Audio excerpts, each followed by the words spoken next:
Hola a todos, hoy mi compañera Lina Marcela Cardona y yo, Sara Ortiz, vamos a exponerles sobre la jurisdicción universal. Entonces, la jurisdicción universal nace por la necesidad de activar mecanismos que protegieran al ser humano ante la comisión de crímenes internacionales y la persecución y castigos de quienes lo cometen. Sobre todo esto después de la Segunda Guerra Mundial, donde se incrementaron de manera notable todos los crímenes. Ha habido un notable avance desde la obligación de buscar, detener y enjuiciar o en su caso extraditar previstas para las infracciones graves de los convenios de Ginebra de 1949, siendo en la actualidad más de 100 los estados que a nivel interno han adoptado la legislación necesaria para así ejercer la jurisdicción universal respecto de varios tipos penales. Fundamentalmente crímenes de guerra, crímenes de lesa humanidad y genocidio, así como otros en los que así lo prevean determinados tratados internacionales. Un ejemplo de esto es la Convención para la Supresión y Castigo del Crimen de Apartheid de 1973, la Convención contra la Tortura y otros tratos y penas crueles, inhumanos y degradantes de 1984, la Convención para la Prevención y Sanción del Delito de Genocidio de 1948 y diversas convenciones sobre terrorismo y otras materias. Hasta los años 20, la jurisdicción se ha encontrado unida a la soberanía de los estados, de una forma que estos le aplicaban en su territorio, evitándose con ello conflictos jurisdiccionales estatales. El término jurisdicción contiene tres facultades: la facultad de prescribir, de dictar sentencia y hacer que se cumpla la sentencia.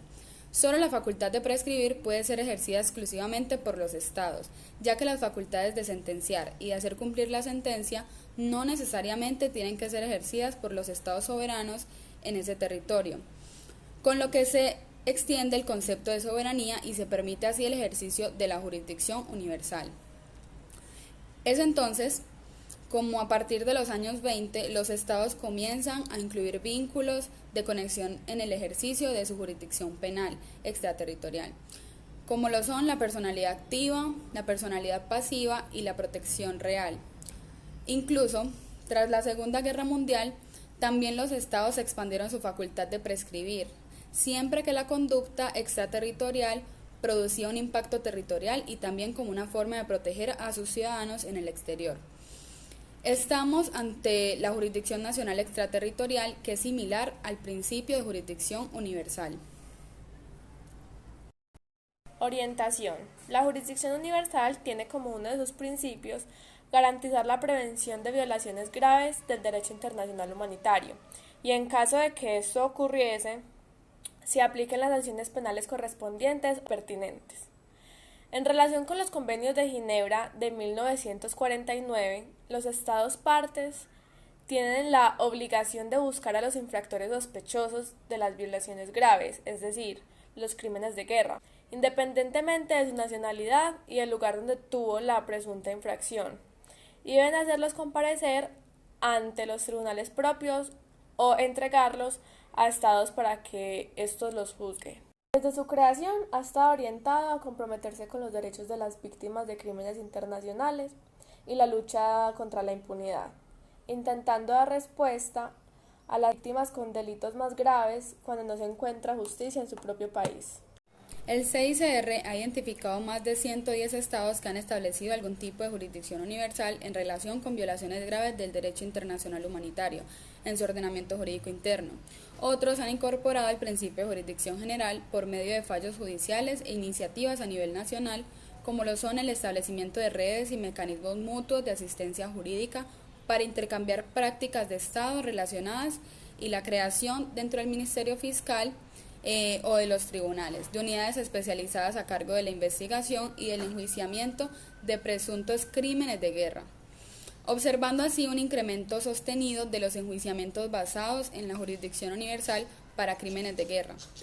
La práctica de los estados ha contribuido a consolidar una norma consuetudinaria en la cual los estados tienen derecho a conferir a sus tribunales jurisdicción universal en relación con otras violaciones graves del derecho internacional humanitario.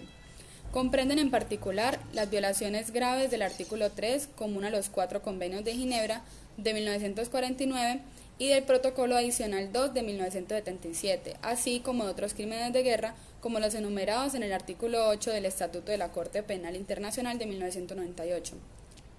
Así, los Estados tienen la responsabilidad primordial de investigar las denuncias y enjuiciar a los presuntos autores de violaciones graves del derecho internacional humanitario.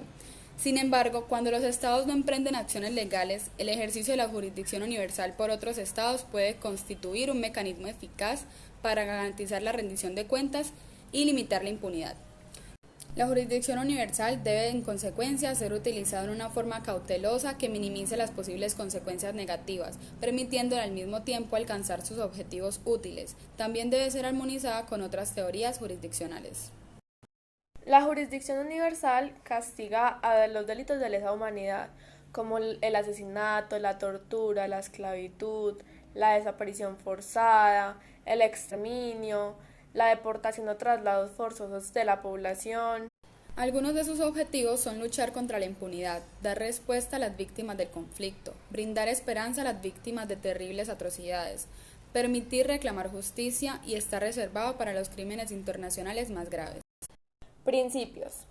Como significado general, la jurisdicción universal se define como un principio jurídico que permite o exige a un Estado enjuiciar penalmente ciertos crímenes, independientemente del lugar donde se haya cometido el crimen y de la nacionalidad o del autor o de la víctima.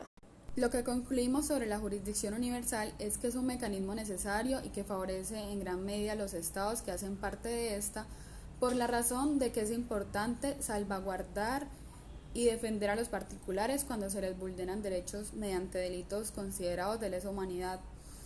Así las cosas, es defender esos particulares de la impunidad causada por sus propios estados.